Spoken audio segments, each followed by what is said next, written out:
What's up YouTube, it's your boy Nash here, welcome back to the channel. Now before we get started with this week's episode of Yu-Gi-Oh's Biggest Issue, the road to 200 subs has now come to a close, and we are now 183 subs away from hitting 500 subs. Guys, we are getting so close to 500, hopefully we can get to 500 subs by the end of the year.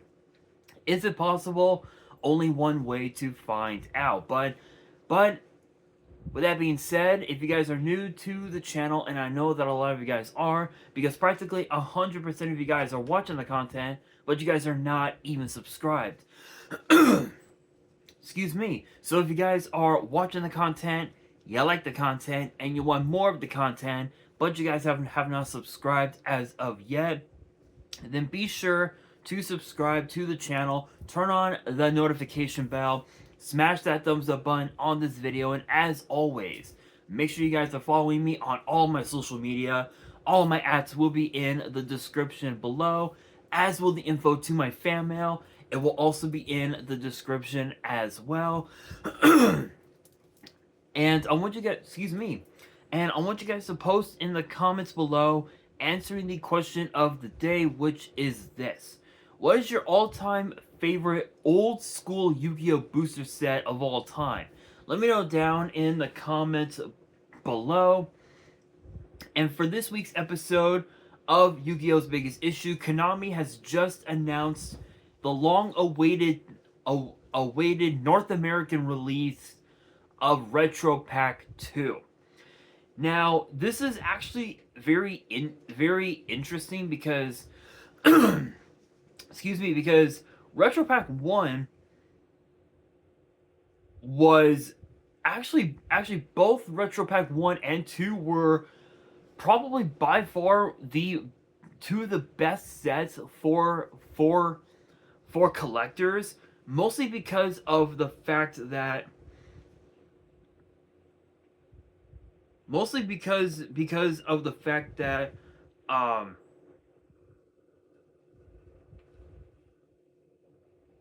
mostly because excuse me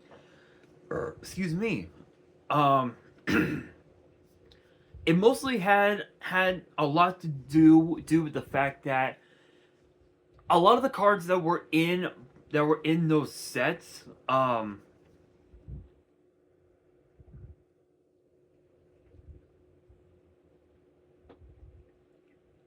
were like absolute, like they were like really, they ended up becoming like super expensive. In fact in fact right now the top 10 most expensive cards in Retro Pack 1 is, first one up at number 1 is Amazon's Chain Master, sitting in at 310 bucks. Number 2 is Copycat with 297. Blue Eyes White Dragon,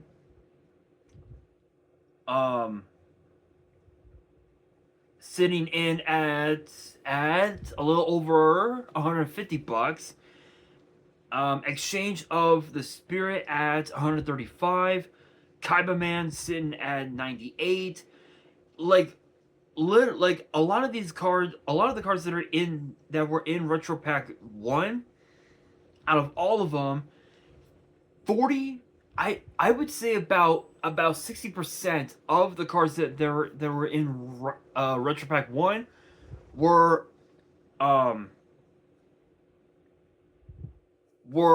sitting in at like 10 bucks and over. Now when you look at Retro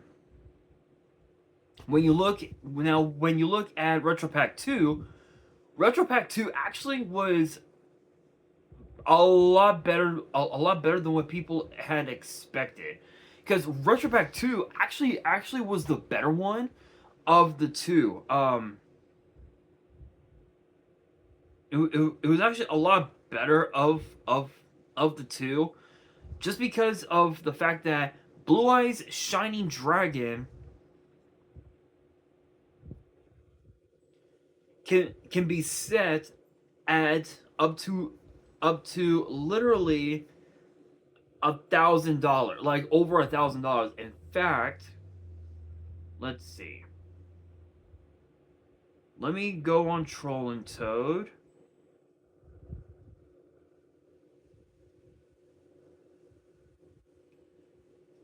Shining Drag.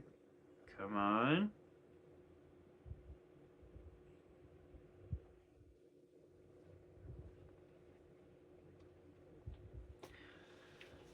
So near mint off of Troll and Toad is sitting at $1,500. Now, if you compare that to Retro Pack 2, a lightly played version, it would be somewhere. It would be in.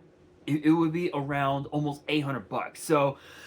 So, for Blue Eyes Shining Dragon, Retro Pack 2, you're looking at somewhere between $500 to about $1,500.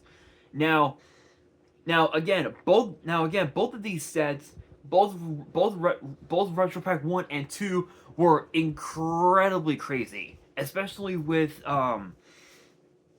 especially with Teledad, with Teledad obviously using Light and Darkness Dragon, if you can actually believe it.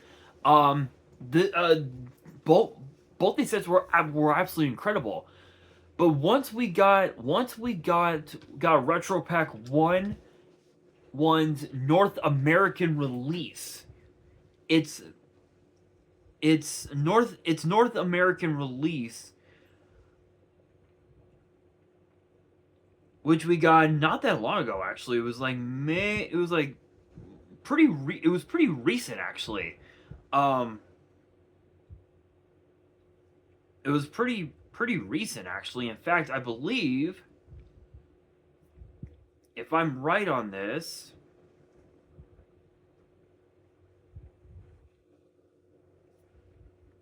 in fact, if I'm right on this, right now, as far as its North American release, the most expensive card is Blue Eyes Ultimate Dragon, sitting in at only $25. This is where excuse me, this is where collectors all over the world are going to have a massive problem. This is the part where Konami is going to fumble the whole thing. Because with Blue Eyes Shining Dragon, yes, it has had multiple reprints over the years. In fact, I believe it's had 1, 2, 3, 4, 5. It's had 5 printings overall since its debut as a movie pack promo. So think about that. Since then it's had 1,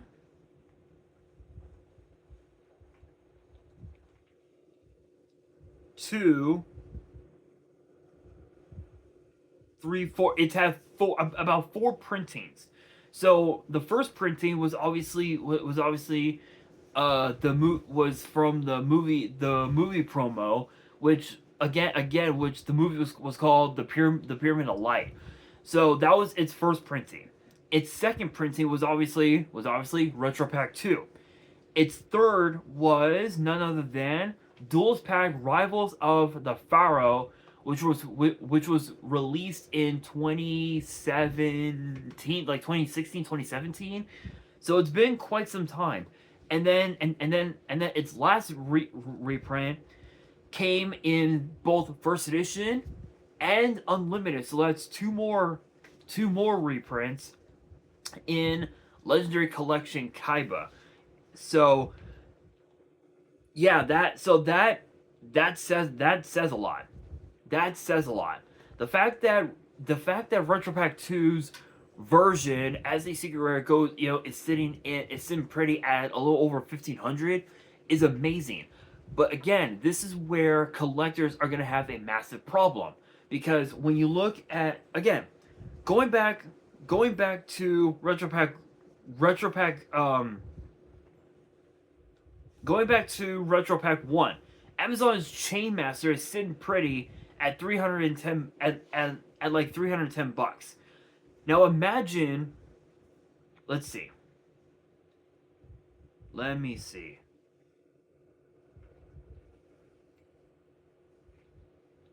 Amazon is Chain Master Retro Pack 1. So right now, Retro Pack 1, you're again, for Amazon's Chain Master, you're looking at $300 for its for Retro Pack's original printing. The current North American printing is only $25. Now if Blue Eyes Shining Dragon is sitting pretty at 1,500 near mint, imagine how much it would be with Retro Pack 2's North American print. Imagine that. You would probably be looking at, I would say not even $200. I'd probably say maybe 150 at maybe 150 at best. At best, $150. Maybe even less than that. And the worst part is that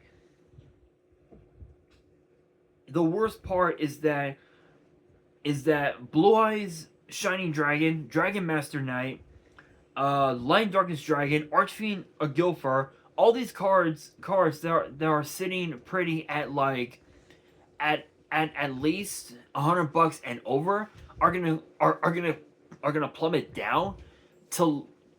plummet down by more than at least 63%, which means potentially with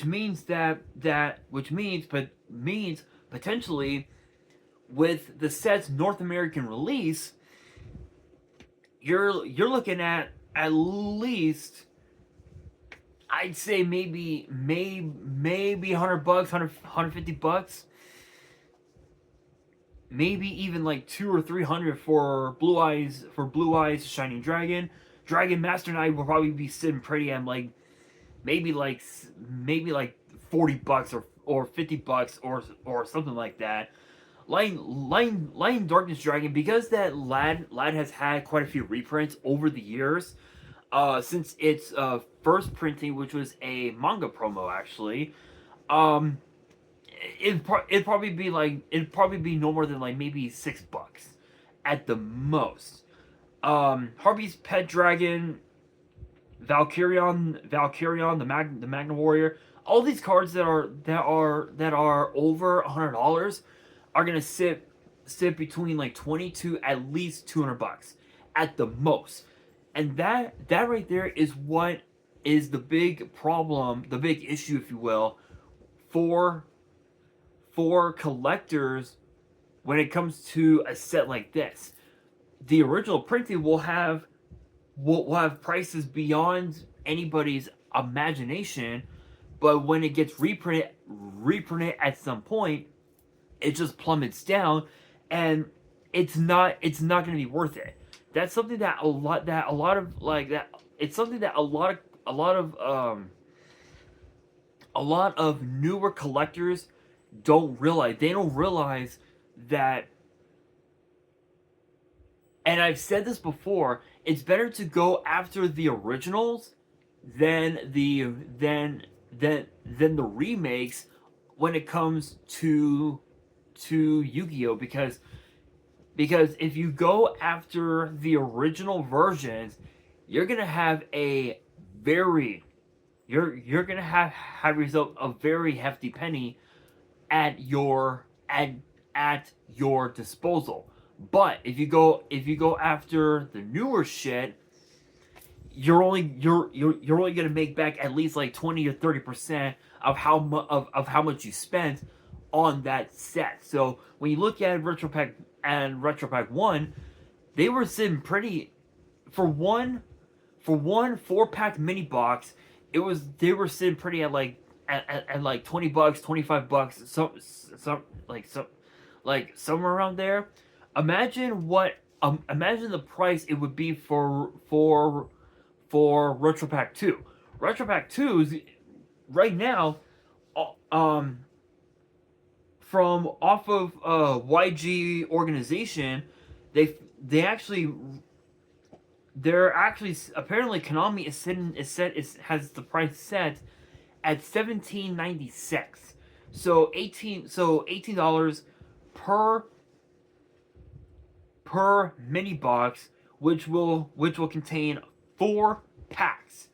4 packs, 9 cards each.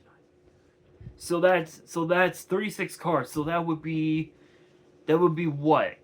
24, 30, that would be what 32 commons and 4 rares. 1 pack potentially containing a hollow. Um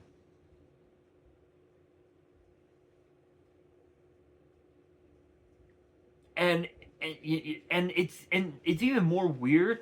Um it's weird because with both Retro Pack 1 and 2, they made it so it's easier to pull foil cards than the originals. And apparently just like with Retro Pack 1, this one will also have the original card frames, the card look, and the original card names and the original card text. So when you look at when you look at at Harvey's brother, if that's in the set, that's what's gonna be it's gonna have that name. Excuse me, and that flavor text, because the card Harvey's brother was is a vanilla monster, kind of like the original Harpy Lady. It's a vanilla monster. So again, it's a bit disheartening. Excuse me, to see that these cards are gonna drop in price by more than at least 60%. 70 to 75% is probably gonna be the highest. The lowest would probably be around 63%. So the value of the originals are gonna drop by more than 78%, which is going to be very, very devastating for a lot of collectors who want to get those cards graded and sell them off for a high price. They're not going to be able to get it for that price, even if it was PSA 10. So when you look at Blue Eyes Shining Dragon, if it came back as PSA 10, I actually do want to look that up. Let's see.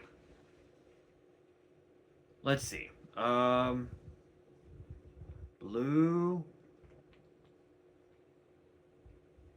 Eyes Shining Dragon, PSA 10.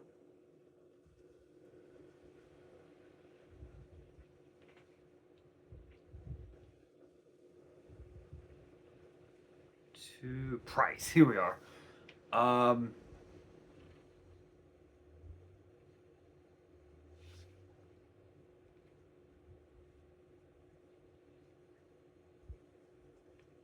Let's see.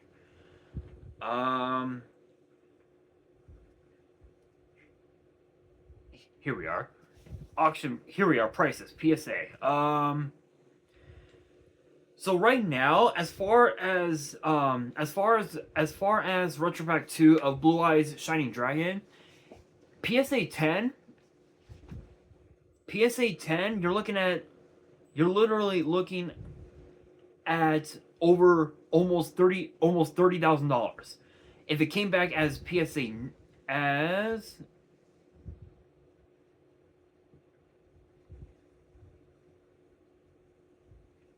yeah. Right now it's sitting pretty at like over like at over 30 grand. That's how much it is for the original Retro Pack 2 printing PSA 10 of Blue Eyes Shining Dragon.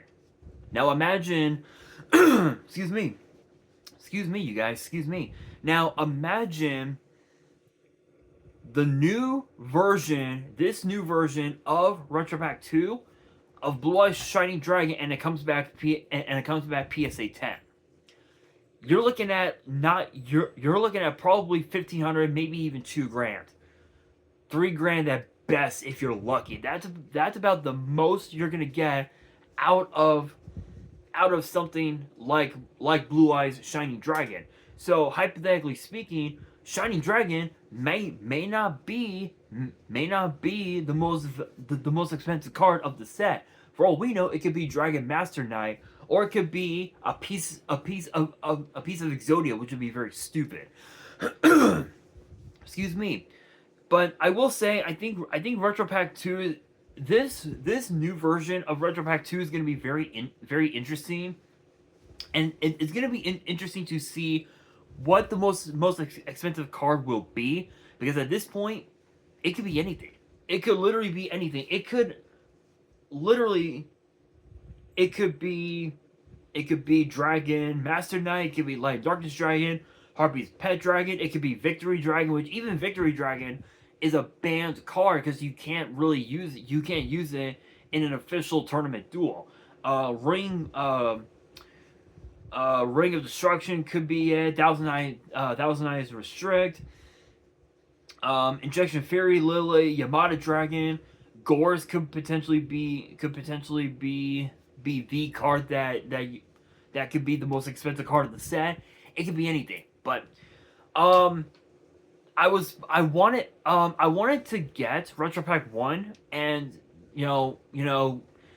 get a couple mini boxes and open them up on the channel, but unfortunately I was unable to because they like sold out right off the bat. Retro Pack 2, I might be able to get a couple boxes. Maybe I might get more at some point. But I mean, $17.96 per box is gonna be the starting price. But eventually, yes, they will go up, and they're gonna sell out really fast. So Konami better start printing more boxes of this set, because once they get released, everybody's gonna go after that set, and it ain't gonna be pretty. But it ain't gonna be pretty. And on that note, that will do it for this week's episode of Yu-Gi-Oh's Biggest Issue. Hopefully you guys enjoyed. If you did, make sure you guys smash that thumbs up button. If you guys are new to the channel and you guys want more episodes of Yu-Gi-Oh's Biggest Issue in the future, then be sure to subscribe to the channel, turn on the notification bell, and as always, make sure you guys are following me on all of my social media. All of my ads will be in the description below, as will the info to my fan mail. It will also be in the description as well. And on that, this is your boy Nash, signing out.